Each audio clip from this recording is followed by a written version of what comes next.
Well, hey guys, it's Dr. Adam Nally coming to you from the East Coast live on Facebook Live this evening. I've been traveling over to New Jersey, or I should say New Jersey, doing some at a conference here. And I know on the East Coast it's way late, but on the West Coast you guys are probably just putting in a movie. But I thought I would talk to you about ketosis and the thyroid, or what is low carb really bad for the thyroid? I get a ton of questions about the thyroid because there's a huge number of misnomers out there saying low carb is bad for your thyroid. You shouldn't do that. And I have to dispel those myths because that's not what I see clinically, nor is it what I've seen clinically over the last 10 years. So first, let's define a couple things about the thyroid. The thyroid is this gland that looks like a butterfly. It sits right here in your neck, just below your Adam's apple, and you can feel it if it gets large, and we call a large thyroid a goiter, and a goiter can be caused by low functioning thyroid. But let me just define a couple things to you that you may find are interesting. And for those of you who are new to my broadcasts, my name is Dr. Adam Nally. I'm a board-certified family physician and an obesity medicine specialist. I'm a fat doctor. I work in Surprise, Arizona. I've been in practice there about 15 years. It's me and my two PAs, and we see full-spectrum family practice, diaper to diaper or cradle to the grave, however you want to say that. But in the process, we treat obesity. About 85% of the people who walk through my doors have some degree of insulin resistance, causing obesity and all of the diseases of civilization. And so I treat those. And so if you like my broadcast, share these out with your friends. Because I'm traveling and I'm using a lower bandwidth, I can't Periscope this. So I apologize for those who love Periscope. Hello to all those who are just signing on. But again, share it out. Again, my name is Dr. Adam Nally. I go by Doc Muscles online. You can find me at docmuscles.com. That's DOC Muscles, MUCLES .com, and I share this there, and I put a lot of information about low carb or ketogenic diets online. So let me talk about thyroid. Well, an over-functioning thyroid, or a thyroid gland that's producing too much thyroid hormone, is called hyperthyroidism. This can be caused because the thyroid is being stimulated by multiple causes. It can be caused by a pituitary tumor. Now, the pituitary is a gland in the brain. If you kind of center between the middle of your brain and the side of my fingers here, that's where your pituitary gland sits, and if it produces a hormone that tells the thyroid how fast to work. If there's a tumor there, that can do it. Autoimmune diseases can cause a transient elevation in overproduction of thyroid. Thyroid tumors can do it in themselves. Radiation are common causes of hyperthyroidism. A lot of people I see have a form of thyroiditis, which is usually due to an autoimmune issue, which causes an inflammation of the thyroid, and the thyroid overproduces a hormone for a period of time. But oftentimes it then reverses and becomes hypothyroid, or low functioning in regards to thyroid.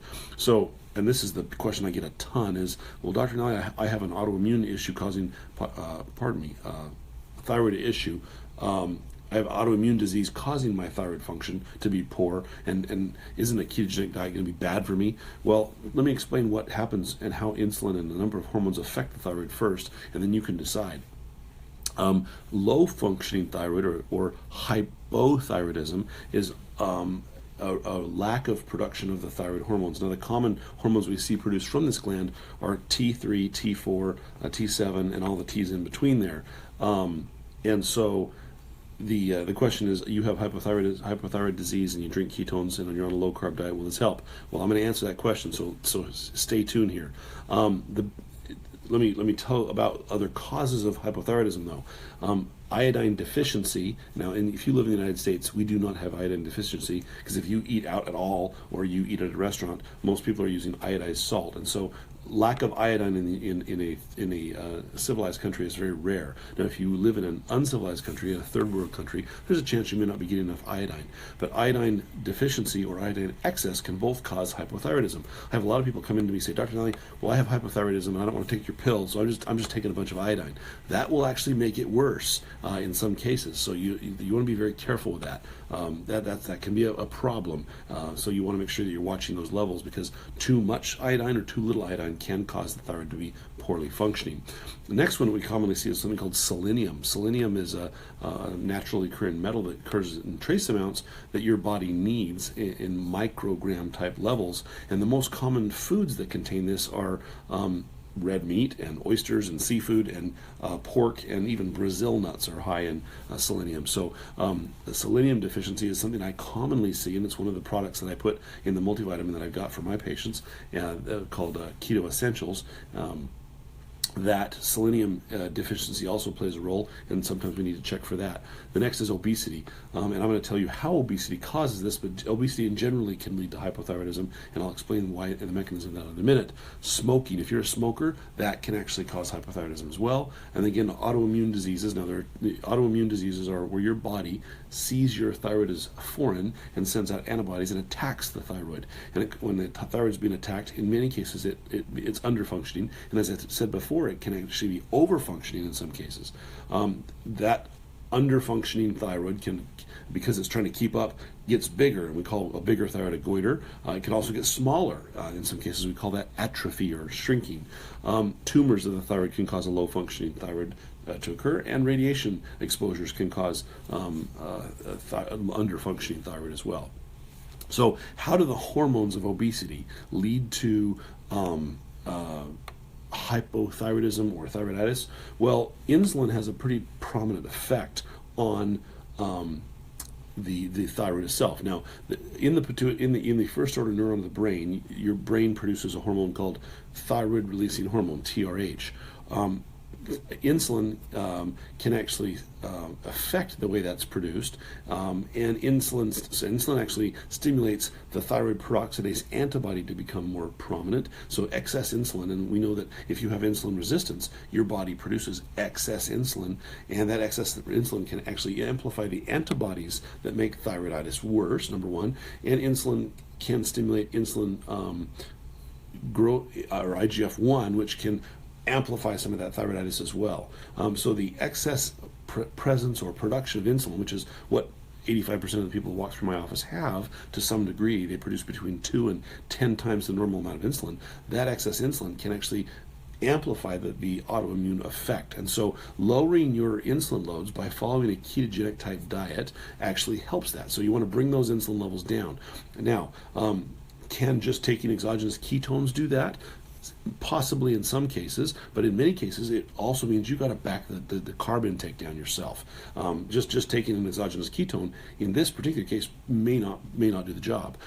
We know that taking exogenous ketones has a dampering effect on gluconeogenesis in the liver, meaning production of glucose in the liver, and it thereby may lower the insulin a little bit. But if you're eating donuts and bagels with that, it's not going to help you. So you got to back off those carbohydrates. Number two, a significant percentage of my patients with insulin resistance also have something called leptin resistance. Now, leptin is a hormone produced by the fat cell that's supposed to go to the brain and say, hey, you're full, stop eating. But about probably 40 to 50% of the people that I see in my office who are insulin resistant also have leptin resistance, which in leptin resistance is driven by a high triglyceride level. That's the passenger inside the cholesterol molecule. That's the actual fat that's broken into ketones. And high intake of fructose. Now, fructose is the sugar found in fruit, and it's also it's also one half of a sugar molecule. There's a glucose and a fructose. 100% of fructose, as we've talked about before, is metabolized in the liver, and that excess fructose in the presence of a high triglyceride, and fructose actually drives triglycerides up, makes it more difficult for leptin to cross the blood-brain barrier, and you actually get an effect of insulin or leptin resistance. Now, leptin directly stimulates thyroid releasing hormone to stimulate thyroid stimulating hormone in the pituitary gland, which then turns on the thyroid gland. So if you're not getting the leptin to cross the blood-brain barrier because you're leptin resistant, you're going to have a lower or slower functioning thyroid, which can lead to hypothyroidism. And one of the things that I commonly see is people come into my office saying, Dr. Nally, I've got my thyroid's bad. And so we check their thyroid, and their thyroid function is suppressed, but they've been eating Big Macs and French fries and donuts and bagels, and orange juice and oatmeal for their breakfast, and so it's all carbohydrate, and that excess sugar and starch and carbohydrate is actually increasing their leptin levels and suppressing their thyroid function. And when we take them off of a high carb diet, when we put them on a high fat, low carb diet, I'll see the thyroid function improve pretty notably, to the point where sometimes they don't need medication because that leptin resistance is suppressing that function. Now, how does ketosis balance this? We call it the hypothalamic pituitary axis is what we call it, and it's this balance between your brain and your thyroid, and this regulatory balance. And there's a number of hormones that help to balance that. Well, when we put you into a ketogenic state, meaning we're lowering the carbohydrate intake, we're naturally lowering insulin, and we're enhancing the ability of leptin to signal your brain. So what ends up occurring is that by removing the insulin and raising leptin and its effect, you actually get a dramatic improvement in the overall balance of that axis, and your thyroid begins to function more normally in many, many cases. And so it improves insulin levels, it improves leptin sensitivity, and those hormones have a dramatic effect on your thyroid itself. So pretty prominent. Hopefully I've got good bandwidth and you're sticking in here. I've been able to look at many questions. So if you have any questions on this particular issue, let me know. I'd love to answer the questions on these if I can. Again, my name is Dr. Adam Nally. I'm a board-certified family physician and a board-certified obesity medicine specialist. I work in Surprise, Arizona, and I've been there about 15 years. Go to docmuscles.com, that's my website, and check out my page there. Sign up for my 6-part mini course. We'll send you a free email every other day about how to jumpstart a ketogenic diet. Go there as well, and you could click on the exogenous ketone links. And that can help jumpstart that ketogenic process as well. I like to use exogenous ketones as well. Question says, what is a thyroid nodule from? The thyroid will commonly form cysts on and off, and it's just a part of the process of forming the follicles. And the question is, and can keto help it, or can ketosis help it? So if the thyroid is under functioning, part of the thyroid that may be functioning will get bigger or amplify itself, or hypertrophy, and that's one potential cause of a thyroid nodule. Now, thyroid cancer can also cause a nodule too. So if you have a nodule, we want to make sure that you're looking at it. Not on this issue, but can I do a video on insulin levels? I actually have done insulin levels on, the question is, can I do a video on insulin levels and what they should be on ketosis? I've actually done that on many of my previous videos, and I've got a number of blog posts. So go to docmuscles.com and you can see that. So the question then being, Dr. Nally, what causes the nodule? In an underfunctioning thyroid, it's often the thyroid is trying to keep up, and it produces a nodule. And once you get the thyroid functioning good again, those nodules will often, not always, but often shrink and return to a more normal state. Now, if you have a thyroid cancer, that may not be the case. So if you have a thyroid nodule, you need to get checked out by your doctor. So schedule an appointment and get that checked out. Does ketosis help it? Often it can, but in some cases, depending on how far down that autoimmune road you may go and how far along that hypothyroidism may be, you may not get full function of that thyroid back, and we may need to put you on some thyroid medication. A lot of people get discouraged by that. Don't get discouraged by it. Oftentimes, using a ketogenic diet helps improve the overall amount of thyroid medicine you might need. Sometimes we can get you off, sometimes we can't, but that's what I see clinically. So hopefully that gives you some insight there. If you're wanting to learn about insulin resistance, go to my website at docmuscles.com, and I can talk to you more about that there. Good questions, you guys. And thank you again for sharing this out. If you haven't shared out, please. Nodules shrunk and your thyroid's fine. That's fantastic. That's exactly what we hope to see, especially with a ketogenic diet. So that's great. Are insulin resistance and thyroid issues completely separate, or can one case? Yes. So insulin resistance, what I see clinically is that insulin resistance drives hypothyroidism in many, many cases. It's huge. So yes, they are related dramatically. And the insulin resistance leading to leptin resistance, let me read the question. After being on keto for 4 months, I missed that question about the keto. Pop that one back up there. The obesity itself that comes from insulin resistance actually leads to leptin resistance, and the leptin resistance autoimmune thyroiditis issue that can arise. Now, this is not something that normally is talked about. It's something that I've happened to see over the last 10 years as I've been applying ketogenic diets to my patients in general, and it's a trend and a pattern that I commonly see with thyroid patients. And so there's not a lot of literature about this, which is sad, but I'm going to be putting this into my book called The Keto Cure, which comes order for that. So check that out if you would. So check out my book. It's called The Keto Cure. It's on Amazon now, and you can pre-order that if you want. We'll be talking more about this and some details about it in the book. Can any herbs help with thyroid function? Not necessarily. I mean, if you have an iodine deficiency, kelp contains iodine, and so if you use kelp periodically or in your diet, that actually helps. Jimmy has a list of keto docs around the country, but is there one in Utah that does keto? Do I know of any yet? Sean Curzon is one that I know for specifically that's been using a ketogenic diet himself and understands this. He's there in I think he's in the Utah Orem Provo area. His name is Sean, Sean Curzon. I know he's up there, and I'm trying to think offhand if there's any other docs I know of up there that do this. I don't go to Jimmy's website. He can look that up there. I don't know of any right offhand. Well, you're very welcome. I hope you guys are having a great evening. I know for some of you on the East Coast, and I'm actually traveling. I'm here in New Jersey right now on the East Coast, and it's late. But on the West Coast, it's only probably 8:30. You guys are probably just finishing dinner. Any in Oklahoma? Oklahoma, offhand, I can't think of any keto docs in Oklahoma right offhand, but I know there are some. Go to Jimmy's website, and you can type in or just type in doctors and ketosis, or go to Jimmy Moore's website, and he has a link on his website at Live La Vida Low Carb. I need to tie it into my website. I don't have one on my own yet, and that's a good idea. I need to do that. To pull that list in so you can see it off my website as well. I have a lot of people asking. I just haven't tied those links together. Excuse me. But great questions. Help lowering DHEA. Your DHEA is high or it's low? Question I had. I didn't understand the question as you asked it. If you're using a ketogenic diet, it actually stabilizes testosterone and DHEA in women, and we see improvement in that. DHEA often goes up with a high carb, low-fat diet. Do exogenous ketones help? I find them to be helpful dramatically. You can learn about exogenous ketones at my at my link to my site that I use. It's called dynamicketones.com. I use the Keto OS and Keto Max versions through Prove It. I find them to be very effective, and the third-party studies that looked at them show them to be the most effective. And so I use them actually myself 3 to 4 times a day. And I missed, there was a question that popped up there about if you have no thyroid, let me go that. A few friends have theirs removed. Oh, I missed that part too.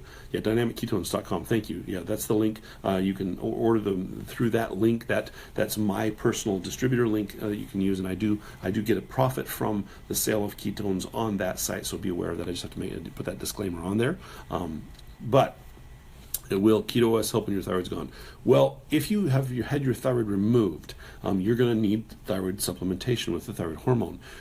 What the medicines like Synthroid or levothyroxine do is they're T4. T4 is broken down into T3, and the T3 goes onto the cell to actually be the functional part of that. That T4 then gives a feedback with that axis telling the brain how much thyroid the body's got, and it actually helps to regulate that cycle through the pituitary and the upper part of the brain in the hypothalamus. Being on a ketogenic diet helps to balance that out and helps to make sure that those signals are moving through the system correctly, number one. Number two, if it suppresses your leptin levels, if your leptin levels are suppressed because of obesity, you'll actually see improvement in that signaling of leptin and improvement in the signaling to TRH, which is thyroid releasing hormone in the hypothalamus, signaling the pituitary gland. So in a roundabout way, in a secondary effect, yes, ketosis and or exogenous ketones in that case may play a big role in helping to balance the overall need for thyroid hormone if your thyroid has been removed. That's a long-winded answer to a short question, but hopefully that helps. Great questions, you guys. Very good. And there was another question that jumped up on there. I missed the tail end of the question about having had your thyroid removed, and because I have a low bandwidth, I can't pull up my other screen to see what all the questions are. So I apologize that way. But if you have any, thanks for all you guys have hung in here watching. Thank you for sharing this out. If you haven't shared out, again, my name is Dr. Adam Nally. I'm a board-certified family physician and an obesity medicine specialist, or fat doctor, coming to you live on Facebook this evening from the East Coast. I'm over in New Jersey area and at a conference, and thought I would talk to you about thyroid. What do I know about the new product, Ketones Base? I'm not quite sure what that is. I don't know what that name is. If it's FDA approved in the science, is it FDA approved and is the science behind it proven? Well, usually if it's science, it's done. Science is trying to prove or disprove a theory. with exogenous ketones, yes, they've been scientifically looked at for years, starting with a guy named Dr. Veach, who did tremendous amount of work on ketone esters. But if you try to ingest or drink ketone esters, they make you puke, and you can't hold them down. Well, vitamins would be helpful if you're eating keto but have a history of PCOS and hypothyroidism. I'll come back and answer that. I actually recommend my vitamin, Keto Enhance, and you can find that at ketoliving.com. I developed a vitamin specifically for patients with insulin resistance, which is the cause of PCOS, and it's balanced that way to help control those symptoms. In coming back to talking about the science, Dominic D'Agostino and Angela Poff and Veach and Jeff Volek, these guys have been looking at ketones themselves, whether it be through a ketogenic diet or the use of ketone salts, which are much more palatable, and patented the formulation for how to develop them. A number of companies have come out with commercial products in these, and they've been tested and used to show that these ketone salts actually put a person into a state of ketosis, meaning it raises the ketone levels in the blood. And so that's the basis behind that. The reason I like the brand that I use is because a third party actually tested them and looked at them and showed that the product that prove it is used, at least the data that I saw, prove it to be the most effective in putting a person into the most effective state of ketosis, or the highest level of ketones, after using Keto Max, which is the newest Max version of that product. So does the actual ketone ester solve every problem? No. You need to be in a ketogenic diet in many cases, and if you have significant insulin resistance like I do, if you have a number of other medical illnesses like diabetes, hypertension, those kind of things, I find clinically and in my practice that those patients really truly need to be using a ketogenic diet in combination with the appropriate medical treatments, and that it augments those treatments dramatically. Is what FDA approved? That question popped up there again a second time.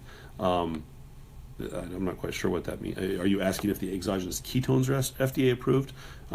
If you are, as far as I know, none of the exogenous ketone supplement forms are FDA approved.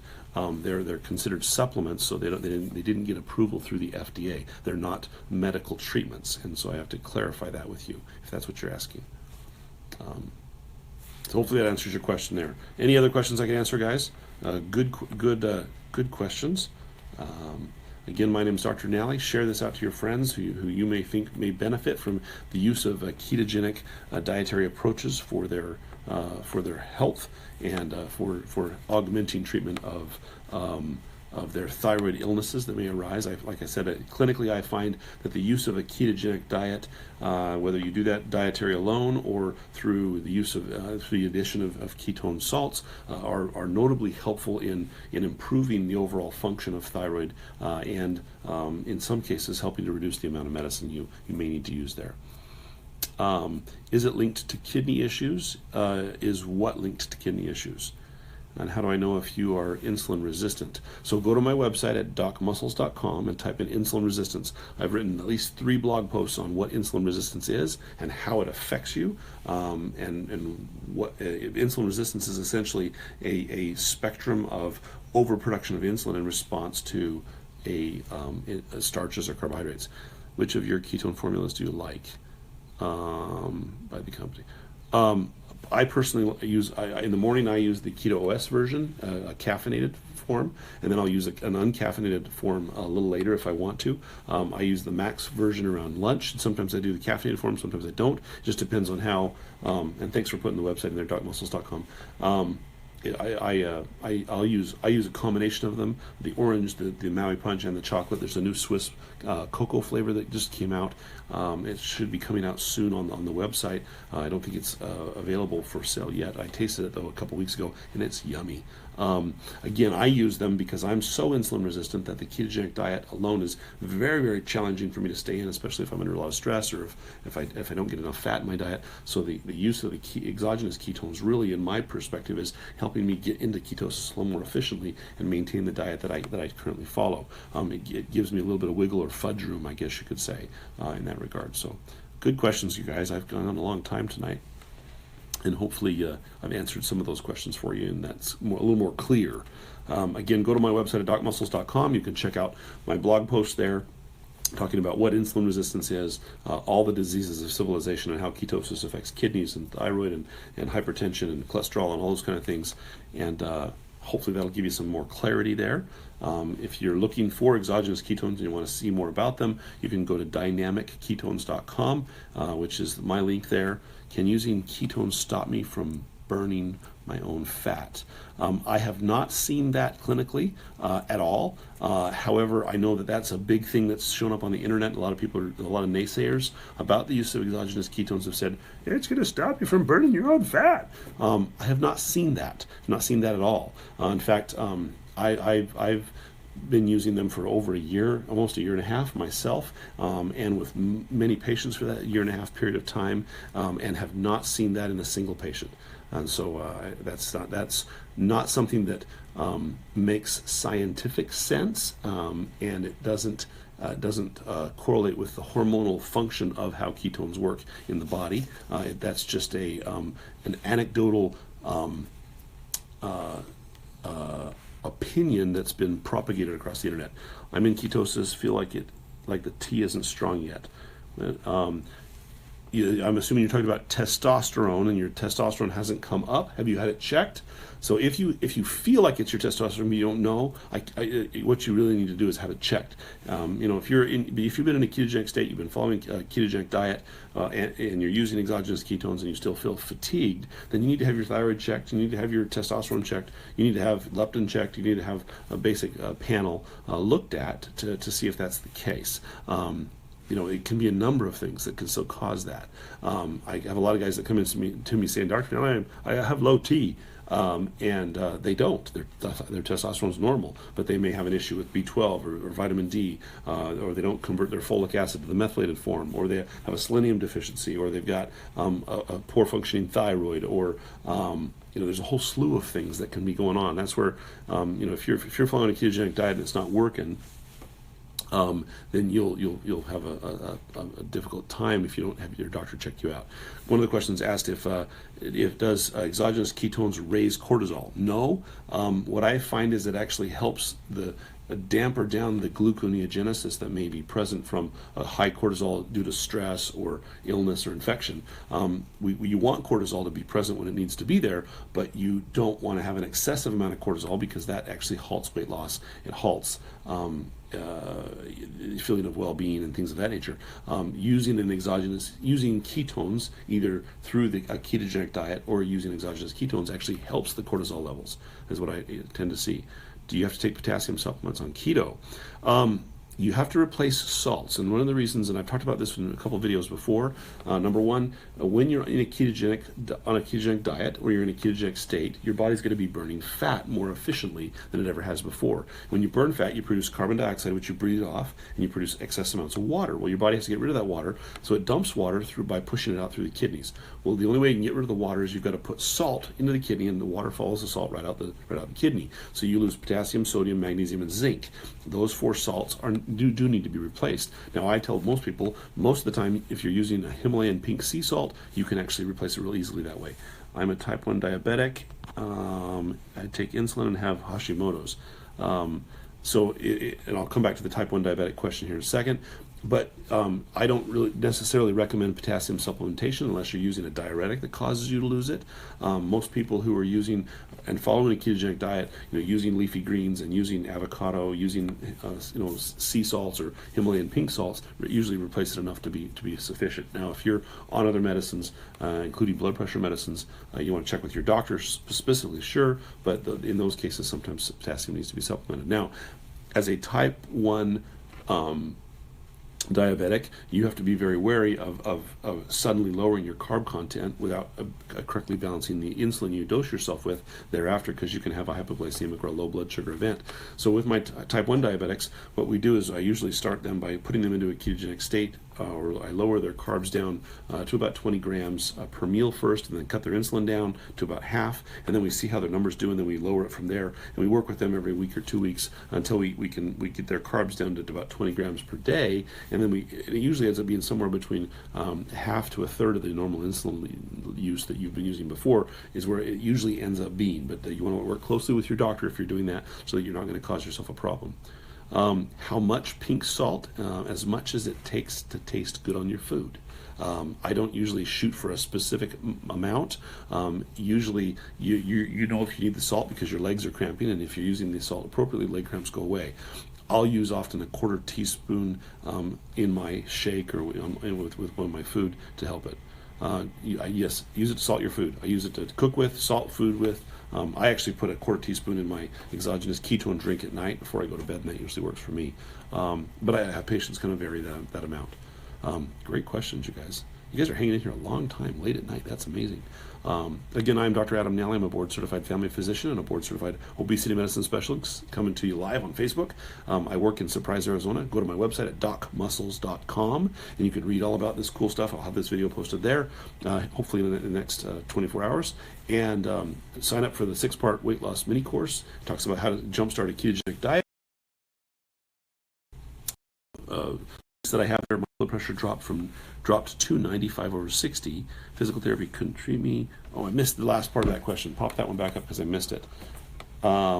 If you're on blood pressure medicine and you shift into a ketogenic diet and you don't modify the blood pressure medicine, you're going to see your blood pressure potentially bottom out. So if you're using blood sugar medicines, blood pressure medicines, and you go onto a ketogenic diet, you really want to watch your blood pressure and those numbers, and then look at making sure that your dose is not too strong, because within 1 to 2 weeks I'll often see blood pressure begin to normalize, and if you're on 2 or 3 blood pressure medicines, that normalization of the blood pressure will actually go too low, so be careful with that. You want to make sure you're being monitored by that. So if you pop the bottom part of that question I missed, if that didn't answer it. I'll wait just a minute or two longer, and then if that's it, guys, have a good evening. I appreciate you hanging in there. It looks like we're starting to lose a few of you. Too much keto for you, huh? Anyway, so if there's no more questions, you guys have a great evening. Thanks for hanging in. Again, share this out to your friends and neighbors and those that you think may benefit from it. My name's Dr. Adam Nally. Check me out at docmuscles.com. Sign up for my 6-part weight loss mini course if you haven't already. We'll send you an email about how to jumpstart ketosis over the next actually it comes about every other day, so about next 10 to 12 days. And hang in there. I try to Facebook or Periscope at least a couple of times, 3 times a week if I can, about topics like this. And go to Amazon and look up The Keto, Keto Cure, Cure. That's my book. That's coming out with me and Jimmy Moore on September 26th. So you can see the pre-order forms there. And you guys have a great evening. Keep the carbs low, keep the fat high. Have a good night. Take good care. Bye-bye.